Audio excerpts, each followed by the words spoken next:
Hello बच्चों, कैसे हो आप सब। हमारे यूट्यूब चैनल में आपका हार्दिक अभिनंदन है। तो देखो बच्चों, आज हम पढ़ने वाले हैं प्रश्नावली 4.4 एक्सरसाइज 4.4। ठीक है, तो इसके अंदर क्वेश्चन नंबर फर्स्ट है हमारे लिए कि निम्नलिखित स्थितियों को के लिए समीकरण बनाइए और फिर उन्हें हल करके अज्ञात संख्याओं को ज्ञात कीजिए।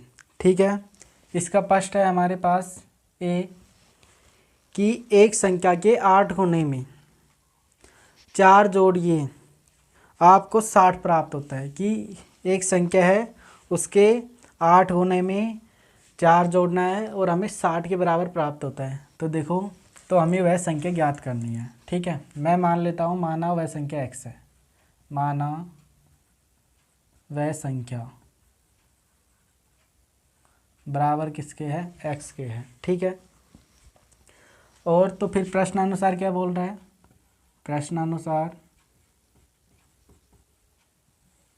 प्रश्नानुसार है कि इस संख्या के 8 होने, इस संख्या का 8 होना यानी कि इसका 8 गुना और इसमें 4 जोड़े तो किसके बराबर प्राप्त होता है, 60 के बराबर प्राप्त होता है। ठीक है, तो 8 गुना x करेंगे तो 8x प्लस 4 बराबर 60।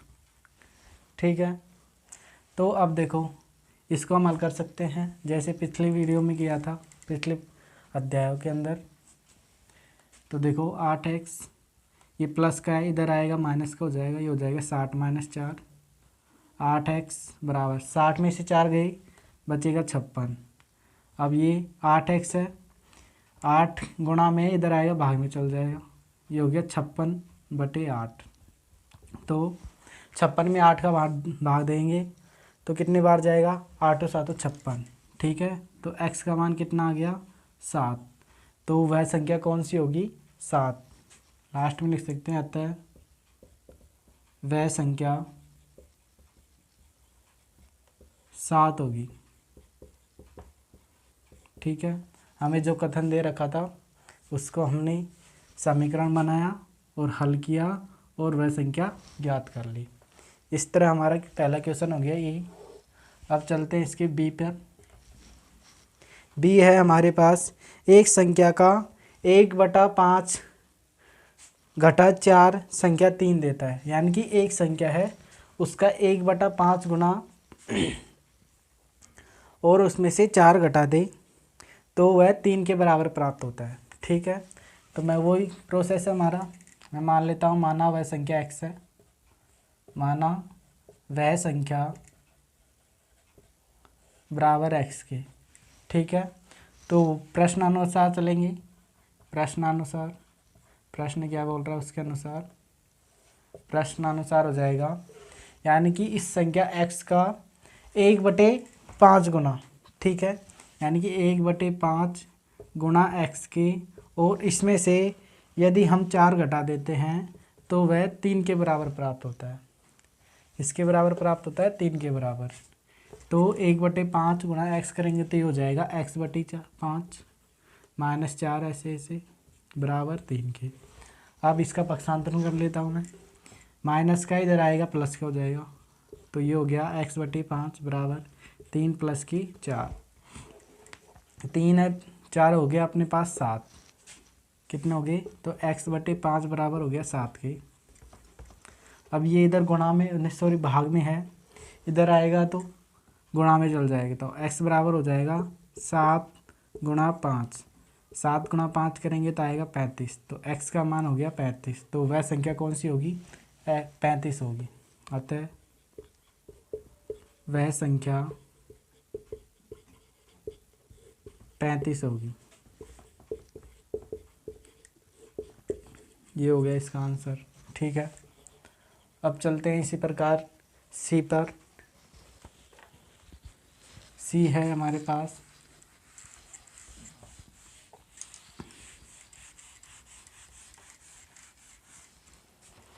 अब इसका सी है कि यदि मैं किसी संख्या का 3/4 लेकर इसमें 3 जोड़ देता हूं तो मुझे 21 प्राप्त होता है। सवाल बोल रहा है कि कि मेरे पास कोई एक संख्या है, उसका मैं 3/4 लेकर उसमें 3 जोड़ देते हैं तो 21 के बराबर प्राप्त होती है। तो वही काम हमारा वही रहेगा, मानेंगे, माना वह संख्या बराबर है एक्स के। तो प्रश्नानुसार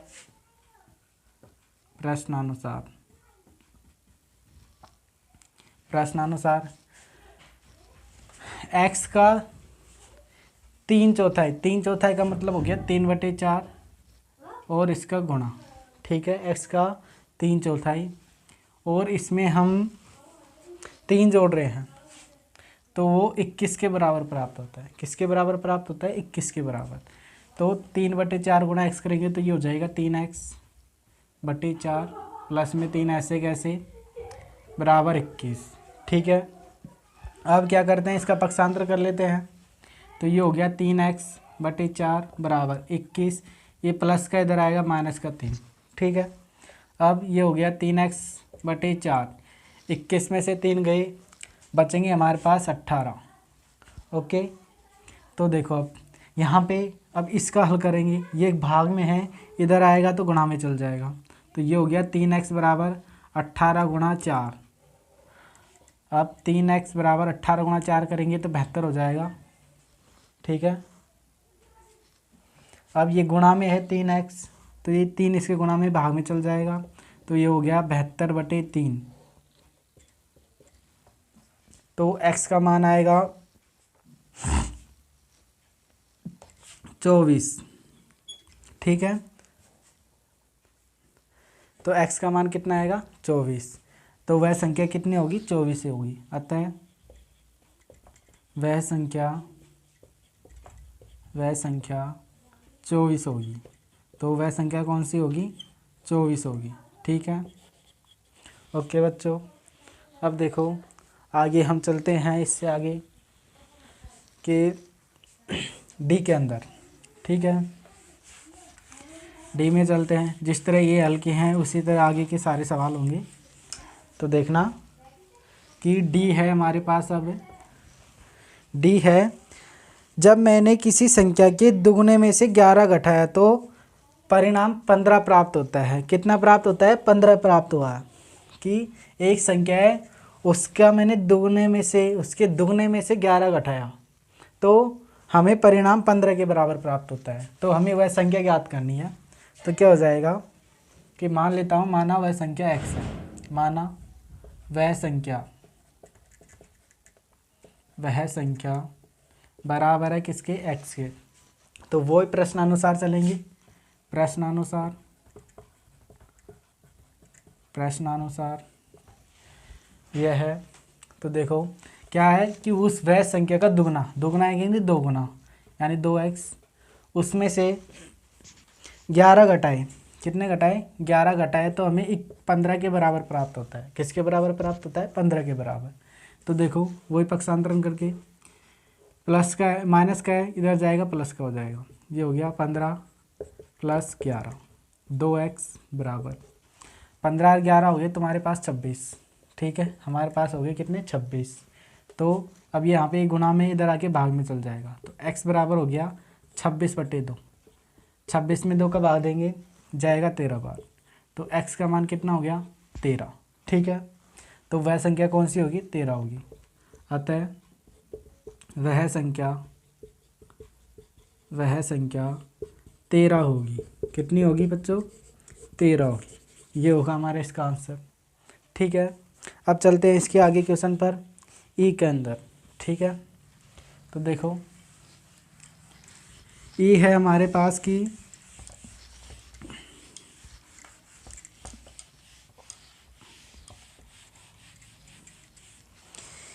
ई है, मुन्ना ने 50 में से अपनी अभ्यास पुस्तिका की संख्या के तिगनों को घटाया तो उसे परिणाम में 8 प्राप्त होता है। यानी कि मुन्ना ने क्या किया कि 50 है, उसमें से अपने पास जितनी भी पुस्तिका थी उसके तिगुने को घटा दिया तो उसको 8 प्राप्त होता है। कितना प्राप्त होता है? 8 प्राप्त होता है।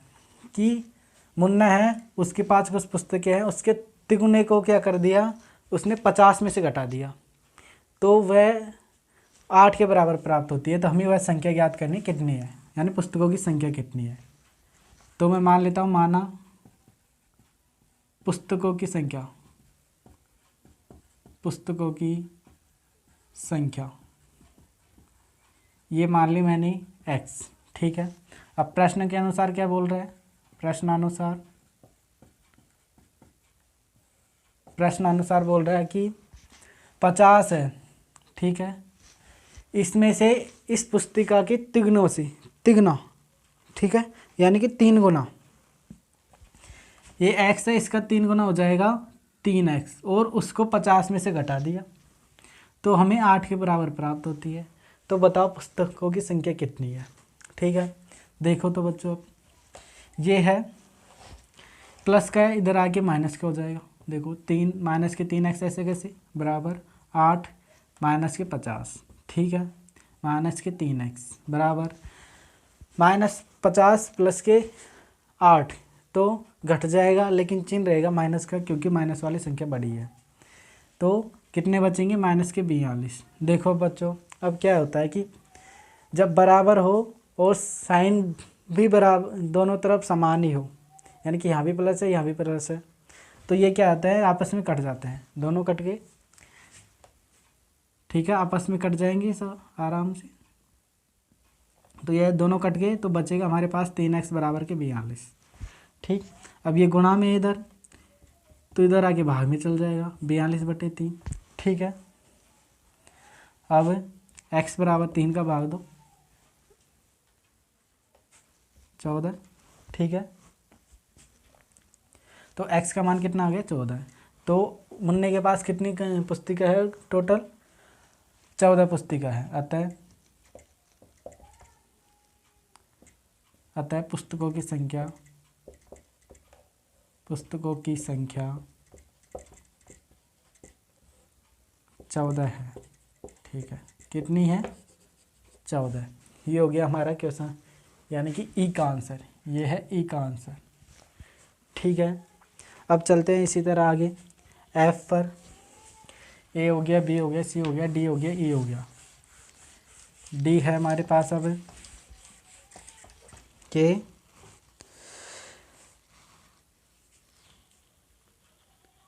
इबेन हल का एक संख्या सोचती है, इबेन हल एक संख्या सोचती है, इसका एफ है कि एक लड़की है, उसका नाम है इबेन हल एक संख्या सोचती है, यानी कि इन्हें इबेन हल है उसका नाम, जो एक संख्या सोचती है, वह इसमें 19 जोड़कर योग को 5 से भाग देती है और उसे 8 प्राप्त होता है। क्या है कि ई हेनबल है, जो क्या है एक संख्या सोचती है, उसके अंदर वो क्या करती है, संख्या सोचने के बाद कि उसमें 19 जोड़ दिया, 19 जोड़ने के बाद उसने 5 का भाग दे दिया, तो वो किसके बराबर प्राप्त हो रही है, 8 के बराबर प्राप्त हो रही है। तो देखो मैं मान लेता हूँ कि माना वह संख्या x है, मान लिया, माना वह संख्या बराबर है किसके, x के। तो अब चलते हैं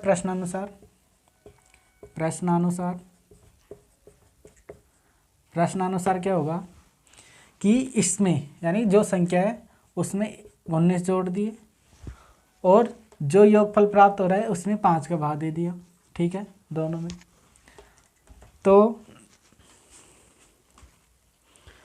जो भी संख्या प्राप्त होगी वो 8 के बराबर प्राप्त होगी। किसके बराबर प्राप्त होगी, 8 के बराबर प्राप्त होगी, ठीक है, ये हो गया। तो देखो अब क्या करते हैं, यहाँ पे देखो ये बटे में है, इधर जाएगा तो गुणा में चल जाएगा, तो ये हो गया x + 19 बराबर 8 × 5, ठीक है। तो x + 19 8 × 5 करेंगे, 8 × 5 40 होते हैं, 40। अब ये प्लस में इधर आके माइनस में हो जाएगा, x बराबर 40 माइनस के 19, ठीक है। तो x बराबर आएगा 21। तो उसने वह संख्या कौन सी सोची है, 21 है, तो वह सोची गई संख्या कौन सी है, 21 है। अतः वह संख्या 21 होगी। कितनी होगी, 21 होगी, ठीक है। तो देखो f हो गया, एफ के बाद में है हमारे पास जी। जी है अब आगे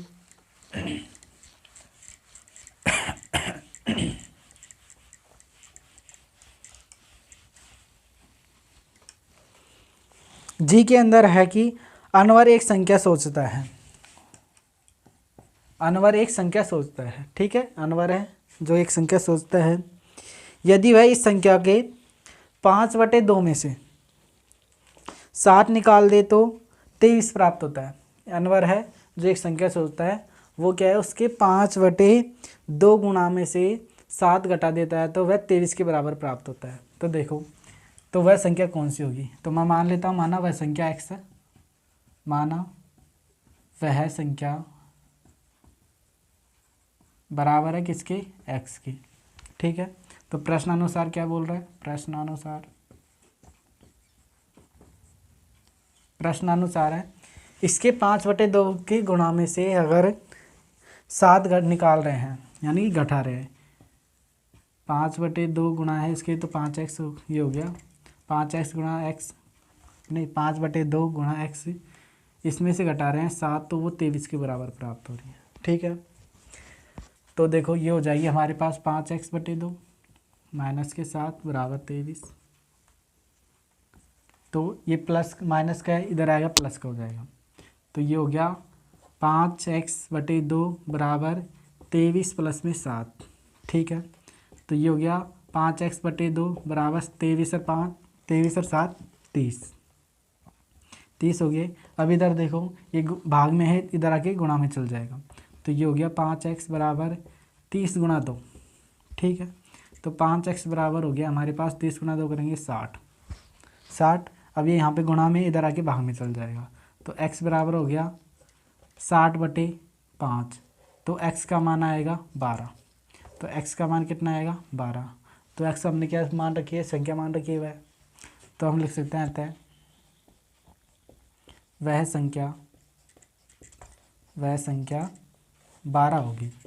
कितनी होगी? 12 होगी, ठीक है।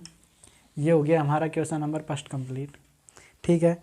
इसी तरह चलते हैं हम क्वेश्चन नंबर सेकंड पर, 2 पर। अब मैं इसको रफ कर रहा हूँ।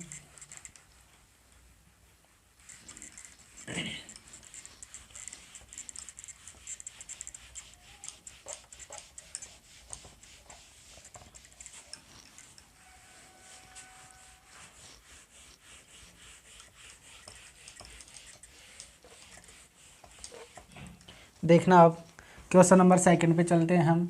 क्वेश्चन नंबर सेकंड में भी वही है जिस तरह क्वेश्चन नंबर फर्स्ट था, उसी तरह कि निम्नलिखित को हल कीजिए, कि हमें वही कथन दिए हुए हैं और उनके समीकरण बनाने हैं और उन्हें ज्ञात करना है, ठीक है। तो पहला क्वेश्चन है हमारे पास ए क्वेश्चन है कि अध्यापिका बताती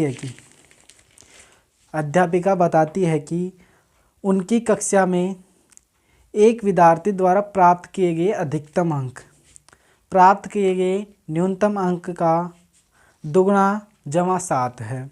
प्राप्त किए गए अधिकतम अंक 87 है।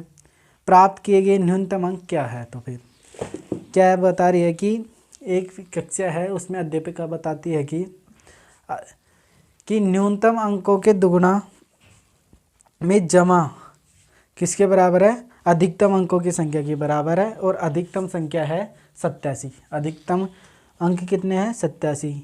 तो मान लेता हूँ, माना न्यूनतम अंक, ठीक है। यहाँ पे कंडीशन किस पे लग रही है? न्यूनतम अंक पे लग रही है। कैसे कि न्यूनतम अंक के दुगुना का 7 जमा, इसलिए हम मानेंगे जिसके अंदर कंडीशन लगी होती है उसी को मानते हैं हम।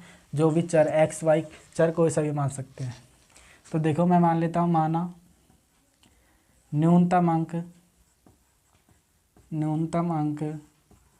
न्यूनतम अंक बराबर है x है, ठीक है। अब प्रश्न के अनुसार चलते हैं। प्रश्नानुसार क्या बोल रहे हैं कि प्रश्नानुसार कि इसके दुगुना, यानी न्यूनतम के दुगुने में 7 जमा, यानी कि न्यूनतम है इसका दुगुना हो गया 2x, इसमें 7 जमा बराबर है अधिकतम के, ठीक है। इसको ऐसे लिख लो कि 2 गुणा न्यूनतम 2 गुणा न्यूनतम अंक प्लस में 7 बराबर है अधिकतम अंक के। किसके? अधिकतम अंक। ठीक है बच्चों। 2 न्यूनतम अंक कितने मान रहे हैं? x, तो ये हो गया 2x प्लस में 7 बराबर अधिकतम अंक कितने? 87। ठीक है, तो हमें देखो ये है प्लस के साथ, इधर आएगा माइनस का 7 हो जाएगा, तो ये हो गया 2x बराबर 87 माइनस 7। इसमें से इतना घटाएंगे तो बचेगा हमारे पास 80। यहाँ पे 2 गुणा में है, बटे में चल जाएगा, तो ये हो गया 80/2। तो x बराबर कितना आएगा? 40। तो x क्या है हमारे यहाँ? न्यूनतम अंक मान रखा है हमने। तो सवाल में भी यही पूछ रहा है कि न्यूनतम अंक कितना होगा। तो कितना आ रहा है x का मान? 40। तो कितना हो जाएगा? अतः न्यूनतम अंक 40 होंगे। अतः न्यूनतम अंक 40 होंगे। कितने होंगे बच्चों? 40 होंगे। ये हो गया हमारा क्वेश्चन नंबर 1 का आंसर। ठीक है, तो अब चलते हैं इसके बी वाले क्वेश्चन के अंदर। ठीक है, ये हो गया हमारा ए। अब बी में चलते हैं। अब बी के अंदर है हमारे पास कि किसी समद्विबाहु त्रिभुज के आधार कोण बराबर होते हैं। शीर्ष कोण 40 डिग्री है। इस त्रिभुज के आधार कोण क्या है? तो हमें बताना है इस त्रिभुज के आधार कोण क्या है। ठीक है, और हमें पता है कि त्रिभुज के तीनों कोणों का योग 180 डिग्री होता है। ठीक, कि एक समद्विबाहु त्रिभुज है। कौन सा त्रिभुज है? समद्विबाहु। समद्विबाहु त्रिभुज क्या होता है कि वह त्रिभुज जिसकी 2 भुजाएं, कोई सी भी 2 भुजाएं समान हो। ठीक है, उसको बोलते हैं समद्विबाहु त्रिभुज। तो ये हो जाएगा एक त्रिभुज है मान लेता हूँ, और इसकी ये मान लो ये दोनों भुजाएं बराबर है। इसका नाम दे दिया मैंने ABC। और इसके क्या है? शीर्ष कोण, ये वाला शीर्ष कोण मान लेता हूँ, ये है 40 डिग्री। और ये दोनों कोण क्या है? समान है। ठीक है, ये दोनों कोण क्या है? आधार। ये हो गया आधार। तो इसके दोनों कोण क्या है? समान है। ठीक है, तो हमें बताना है कि आधार के कोणों की माप कितनी होगी। ठीक है, आधार कोण क्या होगा? तो मैं मान लेता हूँ, माना आधार कोण बराबर है x के। माना आधार कोण बराबर है किसके? x के। ठीक है, तो देखो प्रश्नानुसार चलते हैं। प्रश्नानुसार एक त्रिभुज है। त्रिभुज के तीनों कोणों का योग 180 डिग्री के बराबर होता है। मैं लिख देता हूँ त्रिभुज के तीनों कोणों का योग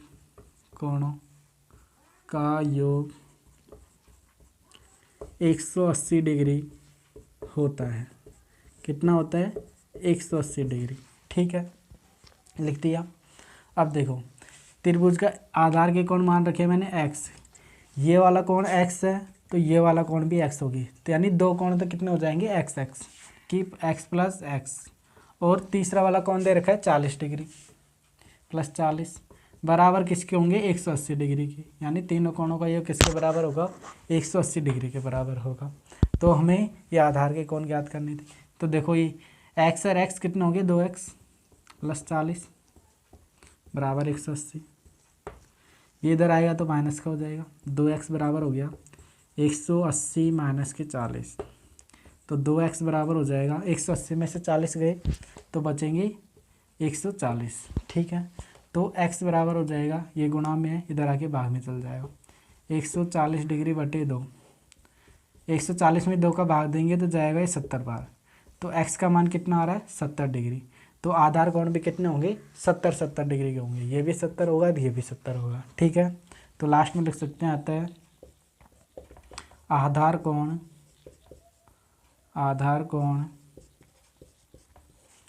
70 डिग्री के होंगे। 70 डिग्री के होंगे। कितने होंगे? 70 डिग्री के होंगे। 70 डिग्री के होंगे। इस तरह हमारा बी वाला क्वेश्चन भी हो गया कंप्लीट। अब चलते हैं आगे हम सी पर। ठीक है, किस पे चलते हैं? सी पर। ये सबको समझ आ गया होगा, मैं आशा करता हूँ सब समझ रहे होंगे।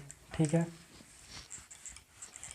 इसी प्रकार हम आगे चलते हैं इसको सी पर।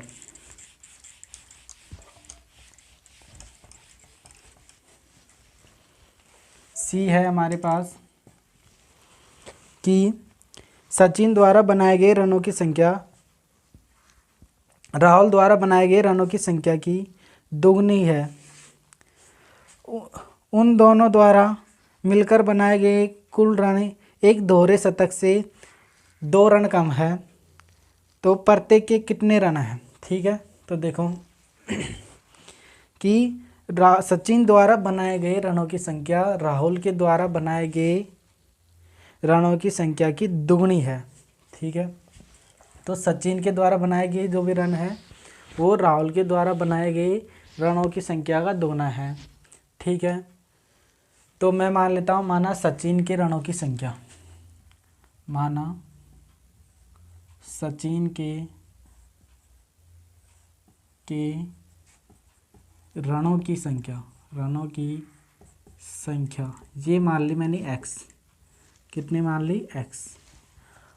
सचिन के रनों की संख्या x है, सचिन द्वारा बनाए गए रनों की संख्या राहुल के द्वारा बनाए गए रनों की संख्या की दुगनी है। राहुल के द्वारा बनाए गए संख्या, सॉरी हम इसको सचिन नहीं मान लेंगे, राहुल के द्वारा बनाए गए रनों की संख्या मानेंगे। राहुल के द्वारा बनाए गए रनों की संख्या x है, तो सचिन के द्वारा बनाए गए रन कितने हो जाएंगे, इसके दुगने हो जाएंगे। तो सचिन के रनों की संख्या, किसकी संख्या, रनों की संख्या, ये किसके हो जाएंगे, राहुल के द्वारा बनाए गए रनों की संख्या का दुगना हो जाएगा। कितना हो जाएगा, 2 गुना। ठीक है, अगर दोनों को मिलाते हैं और इन दोनों का योग किसके बराबर है, प्रश्नानुसार आगे चलते हैं। तो प्रश्नानुसार क्या है कि इन दोनों का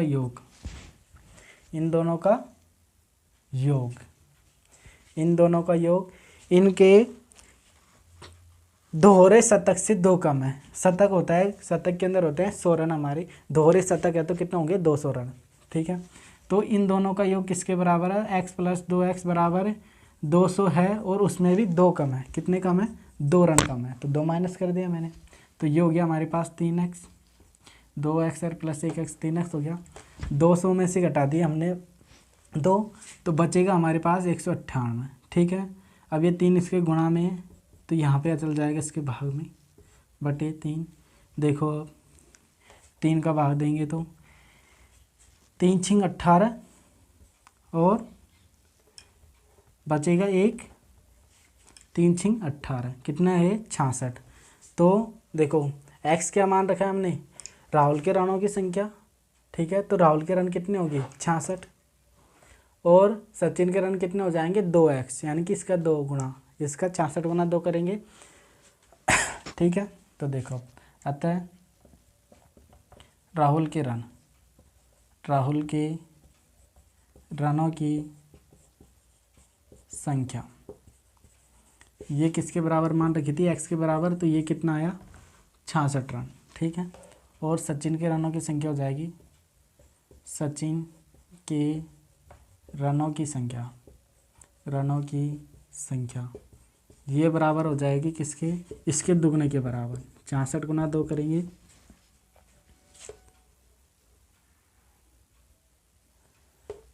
2 × 12, 1 हासिल, 2 × 12 और 1 13, 132 कितनी होगी, 132 रन होंगे। कितने होंगे बच्चों, 132 रन। इस तरह हमारा क्वेश्चन नंबर 2 भी कंप्लीट हो गया। ठीक है, इसमें 3 क्वेश्चन थे, A, B और C, तीनों कंप्लीट हैं।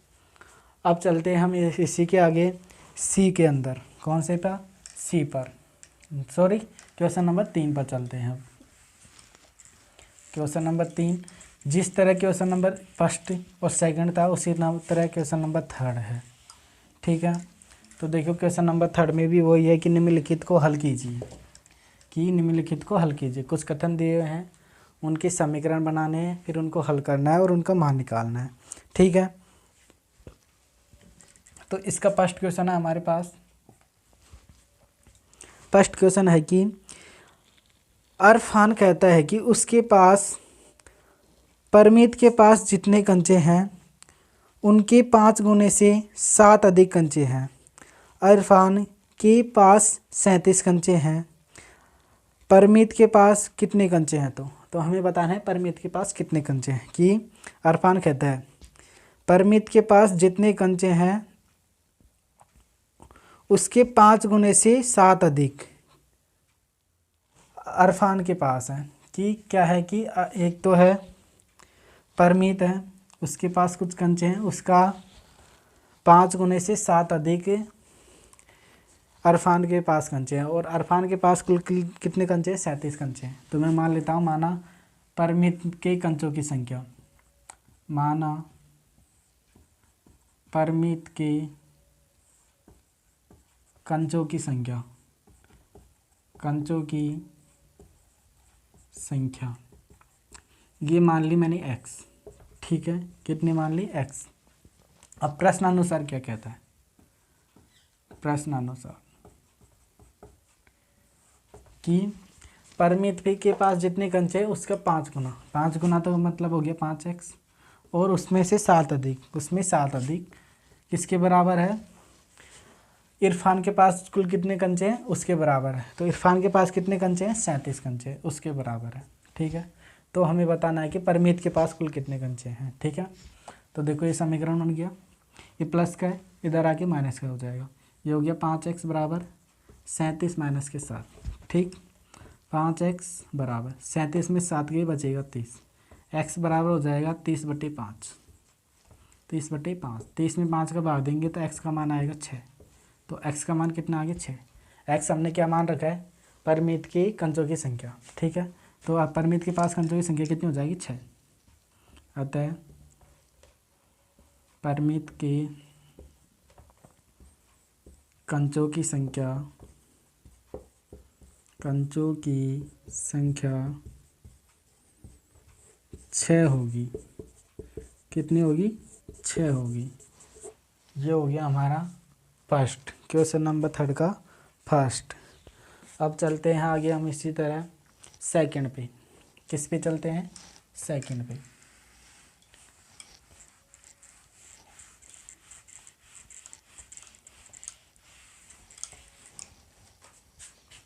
सेकंड में बोल रहा है कि लक्ष्मी के पिता की आयु 49 वर्ष है। लक्ष्मी के पिता की आयु कितनी है? लक्ष्मी के पिता की आयु ये कितनी है? 49 वर्ष है। 49 वर्ष है। उनकी आयु लक्ष्मी की आयु के दुगने से 4 वर्ष अधिक है। तो उनकी यानी कि पिता की आयु लक्ष्मी की जो भी आयु है उसके 4 गुने से कितने अधिक है? नहीं सॉरी, 3 गुने से 4 अधिक है। तो हमें लक्ष्मी की आयु क्या है ये बताना है। तो मैं मान लेता हूँ, जो सवाल पूछ रहा है उसी को मान लेते हैं। मान लिया कि माना लक्ष्मी की आयु x वर्ष है। माना लक्ष्मी की आयु ये बराबर मैंने मान ली x वर्ष के। किसके? x वर्ष के। ठीक है, अब प्रश्न के अनुसार क्या बोल रहे हैं कि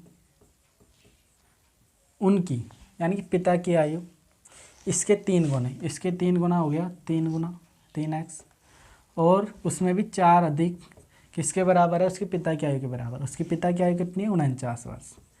तो ये 49 के बराबर है। तो हमें x का मान निकालना है यानी कि लक्ष्मी की आयु ज्ञात करनी है। ये प्लस का है, इधर आके माइनस का हो जाएगा। तो 3x बराबर हो जाएगा 49 माइनस की 4। ठीक है, x बराबर हो 3x बराबर हो गया 49 में से 4 गए तो 45। ठीक है, तो x बराबर हो गया 45/3। ये गुना में था, उधर भाग में आ गया। 45 में भाग देंगे 3 का तो आएगा 15, 15 3 45 होता है। ठीक है, तो x कितना आया? 15। तो लक्ष्मी की आयु कितनी हो जाएगी? 15 वर्ष। ठीक है, अतः लक्ष्मी की आयु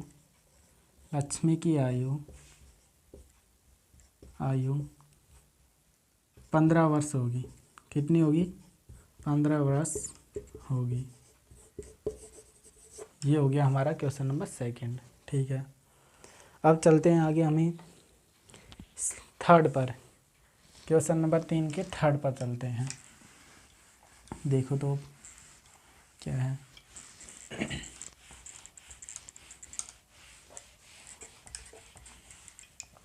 अब आ गया हमारे पास क्वेश्चन नंबर 3 इसका। थर्ड के अंदर है, सुंदर ग्राम के निवासियों ने अपने गांव में एक बाग में कुछ पेड़ लगाए। कि एक गांव है सुंदर ग्राम, उसके गांव वासियों ने कुछ पेड़ लगाए अपने बाग के अंदर।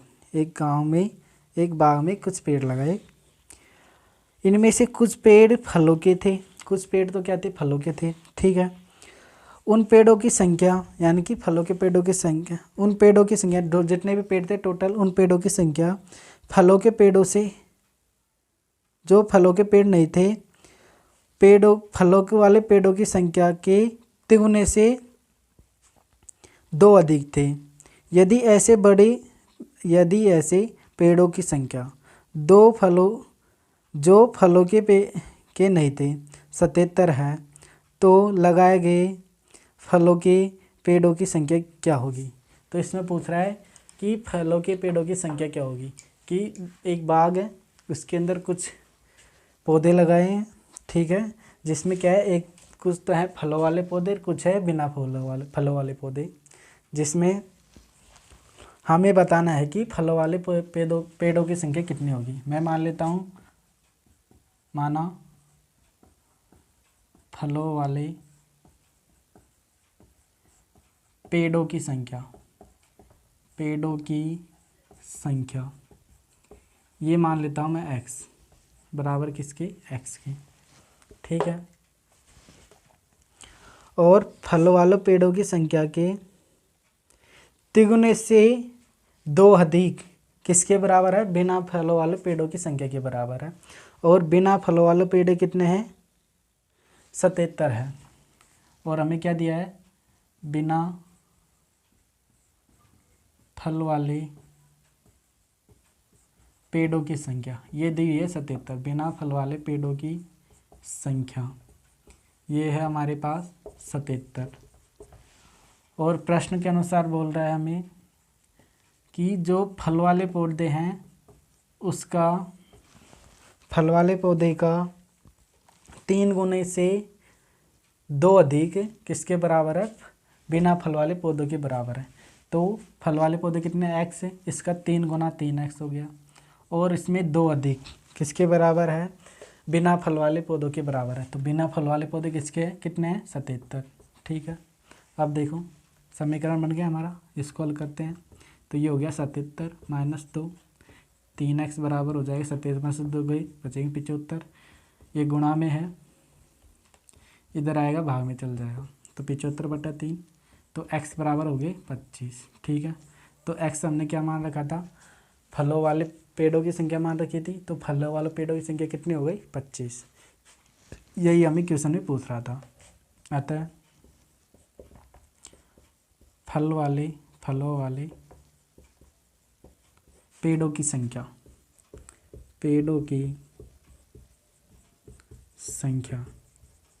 ये हो जाएगी कितनी, 25। कितने होगी, 25 होगी। इस तरह हमारा क्वेश्चन नंबर 3 भी कंप्लीट हो गया। ठीक है। अब चलते हैं क्वेश्चन नंबर 4, लास्ट क्वेश्चन है ये हमारा। चलो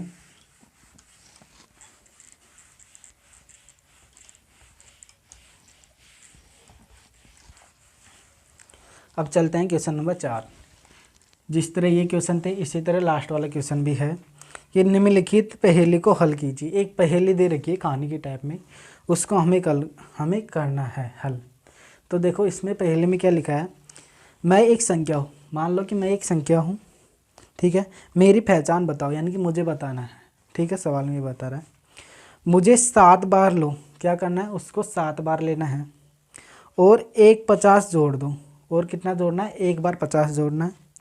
एक तिहरे शतक तक पहुँचने के लिए, एक तिहरे शतक तक यानी तीसरे शतक तक पहुँचने के लिए आपको अभी भी 40 चाहिए। और क्या है, मुझे एक तिहरे शतक तक पहुँचने के लिए कितने चाहिए, अभी भी 40 चाहिए। ठीक है। तो इसमें क्या है कि मैं मान लेता हूँ वह संख्या x है, माना वह संख्या बराबर है एक्स की। ठीक है, किसके बराबर है? एक्स के बराबर है। और प्रश्नानुसार क्या है? प्रश्नानुसार इसको 7 बार लेना है। ठीक है, 7 बार लेना है तो 7 बार लेंगे। जैसे कि मैं इसको 7 बार ले लूँगा, एक्स गुणा एक्स गुणा एक्स गुणा एक्स गुणा एक्स गुणा एक्स। कितनी बार लेना है? 7 बार। 7 बार लेंगे तो सब गुणा होंगे, तो 7 बार इसको करेंगे तो ये हो जाएगा 7x। कितना हो जाएगा? 7x। 7 बार लेंगे तो कितना हो जाएगा? 7x।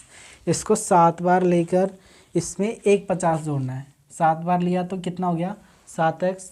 इसमें एक 50 जोड़ना है, यानी 50 जोड़ना है। तो अभी भी इसको पहुंचने के लिए, यानी कि अब इसको 13 शतक यानी तीसरे शतक तक पहुंचने के लिए 40, आपको अभी भी 40 की आवश्यकता होगी। यानी कि तीसरे शतक, यानी एक शतक में 100 होते हैं, तो तीसरे शतक में 300 हो गए। तो इसमें 300 को भी पहुंचने के लिए कितने की आवश्यकता है? अभी तो 40 की आवश्यकता है। ठीक है, कितने की आवश्यकता है बच्चों? 40 की आवश्यकता है। ठीक है, तो देखो 40 की आवश्यकता है तो क्या करेंगे? अभी तो 300 हुए नहीं। ठीक है, इसको 13 तक पहुंचने के लिए 40 की आवश्यकता है। तो देखो बच्चों, हम क्या करते हैं, इसमें से 40 को घटा देते हैं। 13 शतक है, इसको इसमें भी पहुंचने के लिए अभी भी किसकी ज़रूरत है? 40 की आवश्यकता है। तो हम क्या करेंगे? इसके अंदर प्लस करेंगे। कितना करेंगे? प्लस करेंगे। ठीक है बच्चों, तो देखो ये हो गया 7x प्लस 50 बराबर हो गया 340 की। 300 प्लस 40 कितना हो गया? 340। इसको इधर लेके आएंगे तो 7x बराबर हो गया 340 माइनस 50। ठीक है, तो 7x बराबर हो गया 340 में से घटाएंगे तो बचेगा हमारे पास 290। ठीक है, कितने बचेंगे? 290। ठीक है, देखो बच्चों, 1 मिनट थोड़ा गलती हो गया। क्या 40 का महत्व, इसमें से 40 घटाने पड़ेंगे। 40 घटेंगे तो बचेगा 260। 260 इधर आएंगे। ठीक है, 260 नहीं सॉरी, हाँ 260। 260 में से 50 घटेगा। अब 260 माइनस 50, तो 260 में से 50 घटाएंगे, बचेगा 210। कितना बचेगा? 210। तो x बराबर हो जाएगा 210/7। अब 210 में 7 का भाग देंगे तो ये जाएगा 30 बार। तो वह संख्या कितनी होगी? 30 होगी। कितनी होगी बच्चों? 30 होगी। अतः वह संख्या 30 होगी। तो वह संख्या कितनी होगी? 30 होगी बच्चों। तो इस तरह हमारे क्वेश्चन नंबर 4 भी हो गया और हमारी ये पूरी प्रश्नावली ख़त्म हो गई।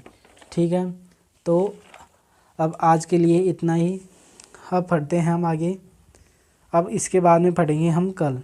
ठीक है बच्चों, अब कल पढ़ेंगे।